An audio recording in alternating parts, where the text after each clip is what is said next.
நாம் அவரை தரிசிக்க போகிறோம்.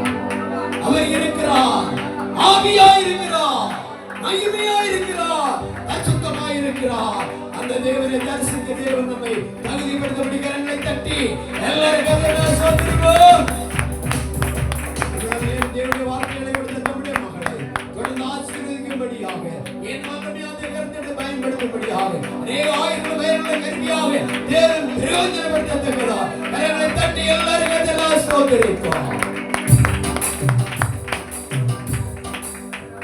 மகா பரிசுத்தமும் கிருபையும் இரக்கம் நிறைந்த நல்ல ஆண்டவரே, ஆசீர்வாதமான இந்த நல்ல வேளைக்காக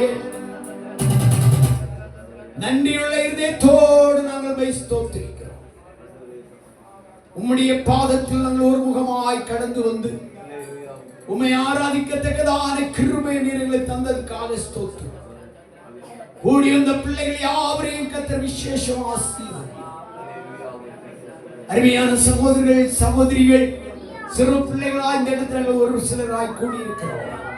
தூரத்தில் நின்று சகத்தில் பிள்ளைகள் யாவரோடு தேவ சமூகம் கூட இருப்பதாக இந்த நாளில் கர்த்தாவே பிறந்த நாளை கண்டு அந்த பிள்ளையை நாங்கள் வாழ்த்தி இருக்கிறோம், ஜெபித்து இருக்கிறோம்.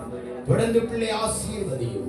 விசேஷமா அந்த நாளில் இருக்கிற விருந்தை ஆசீர்வதி அந்த குடும்பத்தின் மேல தேவ கிருபை தங்குவதாக ஆண்டவரே எங்களை தாழ்த்துகிறோம். அந்த யாவரையும் தேவ சமாதானத்தோடு அனுப்புங்க. செய்தி கொடுத்த மகளை ஒன்றுவிட பலப்படுத்துங்க. இதை தாழ்த்துடைய கருத்துல ஒப்பு கொடுக்கிறோம். உங்களுடைய பிரயாசங்கள் எல்லாத்தையும் தேவ சமாதானம் தேவ ஆசீர்வாதம் தங்கும்படியா தேவ கருத்துல ஒப்பு கொடுக்கிறோம். துதி கனம் மகிமையாம் உமக்கே நாங்கள் செலுத்துகிறோம். சமாதானத்தோடு தம்முடைய பிள்ளை அனுப்புவீராக. இயேசுவின் நாமத்தில் ஜெபம் கேளு நல்ல பிதாவே. என் ஆத்துமாவே கர்த்தரை ஸ்தோத்திரி, என் முழு உள்ளமே அவருடைய பரிசுத்த நாமத்தை ஸ்தோத்திரி. என் ஆத்துமாவே கர்த்தரை ஸ்தோத்திரி, கர்த்தர் செய்த சகல உபகாரங்களையும் மறவாதே.